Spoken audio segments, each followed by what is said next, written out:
मरीज ने कहा कि हमको कुछ प्रॉब्लम है, आप दवा दो। तो डॉक्टर ने कहा जो भी तुमको समस्या मोबाइल की भाषा में बताओ। मरीज का पेट खराब, तो उसने कहा साहब सुबह से मिस कॉल से लग रही, पूरी कॉल नहीं आ रही।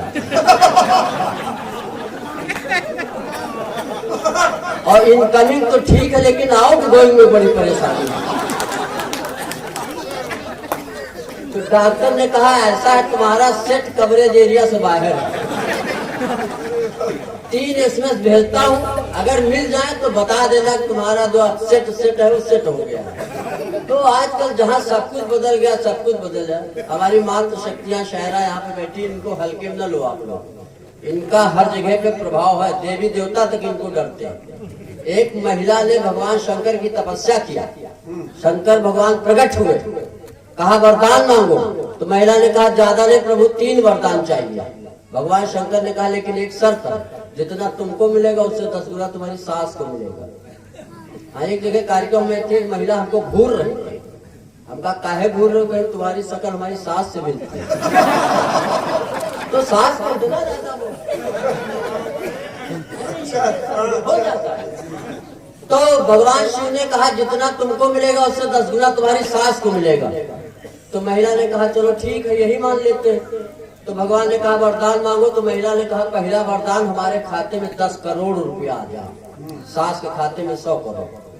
महिला ने कहा मैं जो भारत में सबसे सुंदर हो जाऊं, सास जो विश्व सुंदरी होगी। अब महिला ने सोचा है तो सब गड़बड़ है, जितना हमको उससे 10 गुना सास को।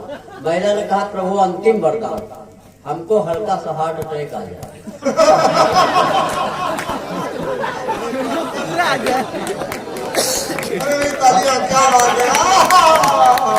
अब महिला को हल्का सा हार्ट अटैक आया, सास को 10 गुना धड़ाधड़ सीधे ऊपर। तब से भगवान शंकर त्रिशूल लेके उस आदमी को ढूंढ रहे हैं जिसने कहा था महिलाओं की बुद्धि नहीं होती। इसलिए इनका सम्मान पहले करना चाहिए। नहीं, जब हम किसी कार्यक्रम मुशायरे में कभी सम्मेलन में जाते हैं तो जब तक हमारी माँ जिंदा थी उनको प्रणाम करके सलाम करके निकलते थे, प्रणाम करते थे, कार्यक्रम सफल हो जाता था। अब हमारी माँ हमारे बीच में नहीं है, जीवित नहीं है, लेकिन वो परंपरा आजो चल रही है। पहले अपनी माँ को प्रणाम करके चलते थे, बच्चों की माँ को प्रणाम करके चलते। इसमें कई ऐसे पत्नी प्रताड़ित बैठे हुए। तो ये सब सारी चीजें हमारे यहाँ चला करती, बहुत अच्छा लगता है। लेकिन मेरा मन है मुशायरा तो आप लोग सुनेंगे, बहुत अच्छे जी जी। दादा राजमूर्ति जी है और वो सबसे बड़ा महाकाल बैठा हुआ। हम तो खाली नरकंकाल, ये महानरकंकाल। अच्छा ये जब हम आए तो हमने कहा अखिलेश दादा चलो भोजन करो, गौरव के यहाँ व्यवस्था है। कहीं नहीं, हम 21 शनिचर व्रत रहते हैं, आज 16वां। तो हम कहा जब खुदे शनिचर तो शनिचर व्रत रहने का। शनिचर अगर शनिचर व्रत रहे तो क्या मतलब? समीर शुक्ला है, एक आदमी इनके पास आया, पंडित है आदमी है। तो उसने कहा हमारे बहुत ग्रह दशा खराब चल रही है, हमारा हाथ विचारो देखो बताओ। तो समीर शुक्ला ने हाथ देखा, कहा तुम्हारे पास 7.5 शनिचर की दशा चल रही है, 100 रुपया लाओ। तो उसने कहा 100 रुपया तो नहीं है। तो कहीं 50 लाओ। तो उसने कहा 50 नहीं, कहीं 21 है। तो जेब बिल्कुल खाली करके बोला इसको टका नहीं। तो कहें जब तुम्हें 5 टका नहीं तो शनिचर का शनिचर बापों ने कुछ बिगाड़ नहीं, जब कुछ है ही नहीं तुम्हारे पास तो क्या हो। ऐसी स्थितियां हैं। शायरी वायरी सुनने काज लो, शायरी सुनने तो बहुत दिन सुन रहे हो, हथगाम में 10-12 सालों से सुन रहे हो कोई, लेकिन फर्क पड़ा। अब वो शिवम हथगामी कह रहा है कि रहमान मुंडन करते हैं, कौमी एकता है। कोई मतलब है ऐसे उनका कौमी एकता स्थापित हुई कभी? एकता के गीत गाते रहो, मंदिर मस्जिद ढहाते रहो, देश के नेता जब तक जिंदा हिंदू मुस्लिम लड़ाते रहो। क्या मतलब इसका? कुछ हो रहा है इससे देश में? कुछ नहीं हो रहा। हमको आपको खुद को सोचना है, सोचना चाहिए। किसानों का आंदोलन चल रहा, कितनी बड़ी समस्या चल रही है। किसानों के पास सिर्फ हल है, किसानों के पास सिर्फ हल है, तुम्हारे पास तो मूसल है। और बैलों की सरकार है, राजनीति है कि दलदल। क्या किया जाए? इसी समझ किसानों की समस्या, हम सब किसान हैं, किसानों के बेटे बैठे हुए। एक बार एक मंत्रिमंडल में एक मंत्री ने शपथ लिया अपने पद की, और मीडिया वालों को न्यूज चैनल वालों को सबको रोक दिया कि कोई नहीं बताएगा, हम खुद जनता के बीच में जाके जनता को दुख दर्द देंगे। जी जी। उन्होंने मंत्रिमंडल में मंत्री पद की शपथ लिया और एक गांव में गए, एक खेत में एक किसान से बोले कि दादा ये आपकी गेहूं की फसल कैसी? तो किसान ने कहा आइए कृषि मंत्री जी आपका स्वागत है। तो उन्होंने कहा कैसे जान गए दादा कि हम कृषि मंत्री? कहें जब तुमने धान की फसल को गेहूं की फसल बताया तभी हम जान गए कि देश का कृषि मंत्री ही ऐसा हो सकता है।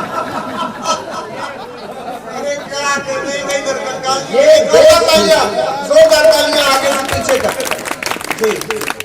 तालियों नहीं, बस आपका आशीर्वाद चाहिए, आपका प्रेम चाहिए, आप लोगों का दर्द है जो मैं बयां कर रहा हूँ। बेशक बेशक, और क्या कह सकते हैं? बिल्कुल।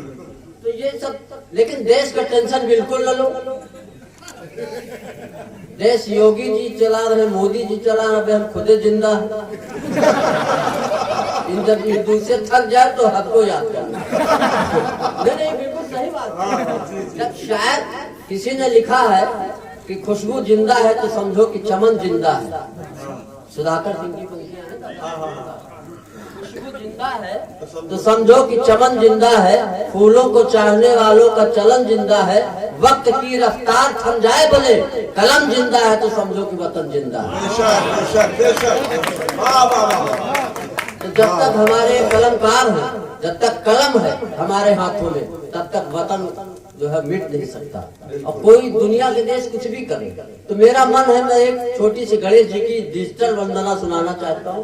उसमें हमने वो चीजें मांगी जो आज तक कोई मांग ही नहीं पाया। लोग मांगते हैं लेकिन मांगना जानते नहीं। एक आदमी गया भगवान के मंदिर, कहा प्रभु हमको बहुत दिन तक जीने की इच्छा है।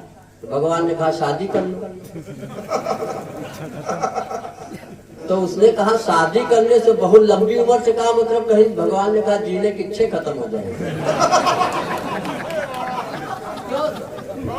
जीने की इच्छा खत्म हो गई। एक दूसरा लड़का गया, उसने कहा प्रभु हमको सरकारी नौकरी दिला दो। भगवान ने कहा ऐसा है मंदिर चले आए हो, न सेब न संतरा न केला, कोई फल नहीं। तो कहा प्रभु आप ही कहते हो कर्म करो फल की चिंता न करो। जब हम फल की चिंता न करें तो आप फल के पीछे क्या फल फला रहे हैं? क्या मतलब इसका है? सारी चीजें बदल दी। महाकाल जी बहुत प्रणाम। ऐसे सर हलाल के जैसे अच्छा हम जब आए ना, समीर दादा ये सब लोग बैठे, ये सब बहुत चिढ़ाते हैं हमसे। समीर ने कहा कि नरकंकाल तुम तो सूखे हुए कंडे लगते हो। हम कहा तुम तो डायनासोर के अंडे लगते हो। कहाँ मतलब? अब भाई हमारी चेसिस हम ऐसे हैं तो हम क्या करें? हम तो बोतल में दूध पी के बड़े हुए और ये भैंस को उठा के चूस लेते। क्या मतलब? अब हम बीजेपी के कमल की डंडी है, बसपा चुनाव चिन्ह है, तो उसमें हम क्या करें? लेकिन बहुत अच्छा डांस वांस भी बहुत बढ़िया करते हैं। एक बारात में डांस कर रहे थे, जब डांस कर चुके तो हमसे पूछे नरकंकाल डांस कैसा लगा? हम कहा गुरु नागिन डांस बहुत देखे लेकिन आज का डांस पहली बार। एक बार जोरदार तालियां बजाइए हमारे हाथ से। गणेश जी की वंदना सुनिए, क्योंकि हर कोई अपने अपने इष्ट आ रहा था, लेकिन हमने कुछ चीजें उनसे मांगी हैं, ऐसी मांगी है जो आज तक कोई नहीं मांगी। जैसे लोग धन मांगते हैं तो कहते लाटरी खुल जाए, ये चाहे अपनी बीवी ही निकल जाए, पता ही नहीं चलता कौन नहीं बताता। ये कुदरत का हम लोगों को दंड मिला। बिल्कुल दादा बिल्कुल। तो अंतिम पंक्तियों में मांगता हूँ दादा कि कोरोना बहुत उत्पाती, बना हुआ प्राणों का घाती, यही की गटई माँ है भगवान तुम टिहुना धर दो। का जवाब जब कोई शक्ति जब इस पे प्रहार करेगी तभी। चाइना वाले कहते हैं हमने ऐसा कोरोना वायरस फैला दिया। चाइना वालों से कहा तुम कुछ भी करो लेकिन हमारे देश का तुम बाल बाका नहीं कर सकते। चाइना वालों से हमने कहा कि हम लोग चाय को हाँ बोलते, तुम चाय को ना बोलते हो, इसीलिए चाइना वालों तुम कीड़े मकोड़े खा जाते हो, हम लोग चाइनीज खा जाते हैं। और चाइना के पास है क्या? सिर्फ एक वाल है, एक वाल, चाइना वाल। पढ़े लिखे लोग जानते होंगे चाइना वाल। हम कहा तुम्हारे यहाँ एक चाइना वाल, हमारे यहाँ जायसवाल, अग्रवाल, मोदनवाल और सबका बाप केजरीवाल। कहाँ इतने वाल हो, कहाँ वाल तो वाल तुम्हारी छुच्छी तक गायब हो जाएगी। क्यों? सबका बाप केजरीवाल। दिल्ली में हमको केजरीवाल मिला, उसने कहा कौन हो कौन हो? हम कहा भगवान कसम हमें नहीं लगता तुम आम आदमी हो कि खास आदमी हो। अपने आप को दिल्ली का खुदा समझते हो? कहीं नहीं, मैं सब कुछ समझता हूँ, अपने आप को खुदा नहीं समझता। हम कहा क्यों? कहीं खुदा न खांसता। तो हम समझ गए कि ये सब कुछ चाइना वाइना कुछ नहीं कर सकता, कुछ भी नहीं बिगाड़ पाएगा हमारे देश का। अभी हमारे तो एक आदमी भीख मांग रहा था, हट्टा कट्टा, छोटा था, 2.5 फुट का, भीख मांग रहा। हम कहा भीख मांग रहा हो, कैसे भारतीय हो? कहना भारतीय है ही नहीं, हम बउना। तो हम कहा यहाँ क्यों भीख मांग रहे हो? उसने कहा कहाँ मांगे? तो हम कहा अपने देश में मांगो जाके। वो जो पिंग पिंग क्या नाम उसका, जिनपिंग, कहा उससे मांगो। उसने कहा हम वही। तो ये सारी देश की स्थितियां हैं। जी जी। तो मैं एक कविता पढ़ के, ज्यादा नहीं 276 लाइन की है, अगर बर्दाश्त कर पाओ तो पढ़े, नहीं बैठ जाए। ऐसे ही बैठ जाएंगे जैसे बरसात में गरीब की छत बैठ जाती है। तो ये सारी चीजें हैं। शेर व शायरी आप लोग काफी दिनों से सुनना है, बहुत अच्छा लगता है। प्रधानी का इलेक्शन आता है, एक प्रधान के उम्मीदवार ने एक वोटर को इतनी दारू पिलाया कि बेचारा 4 के कंधों पर बूथ पर आया और आते ही बड़बड़ाया, पता नहीं अंतिम बार किसने दारू पिलाया, बड़ा कंफ्यूजन है श्रीमान, अब हम किसे चुने प्रधान। तो ये सारी स्थितियां हैं। अब पीने वालों को तो हम कुछ कह नहीं सकते। एक मरीज गया तो डॉक्टर ने उसको डांटा, कहा पीते हो? तो उसने कहा मंगवा लियो। तो डॉक्टर ने कहा ज्यादा पियोगे तो लीवर किडनी सब खराब हो जाएगा, लीवर खराब हो जाएगा। उसने ऊपर को हाथ उठाया, कहा हे ऊपर वाले, अगले जन्म में 2 दांत भले कम दो, लेकिन लीवर पूरे 4 देना, 3 डैमेज हो जाएगी। अंतिम पंक्तियां पढ़ता हूँ। जी जी। ये मेरा सौभाग्य है, ये बात आप लोगों की समझ करता हूँ। जब से हदगाम के मुशायरे में हम लोगों ने आना शुरू किया, कुछ नाम तो बंधु जी की फेरिस्त में रहते हमेशा। बंधु जी के हर कार्यक्रम में हम उसी तरह आते हैं, हमारा आना उसी तरह जरूरी से हिंदू धर्म में मरने के बाद 13 ही है।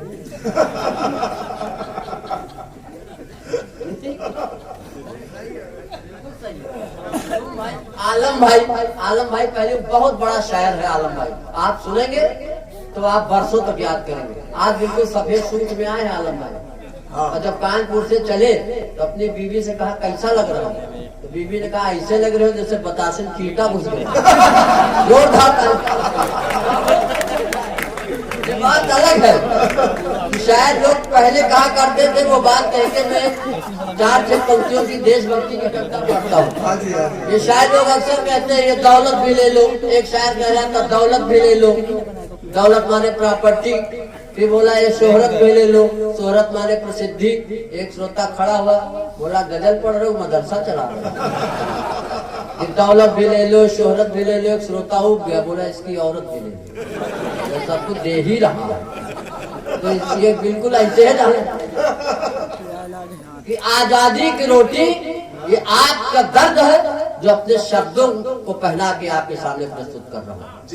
चाहे जो सरकार है, मैं किसी सरकार की हिमायत नहीं करता हूँ, न मैं कांग्रेस का आदमी हूँ न बीजेपी को, खाली अपनी बीवी का आदमी हूँ।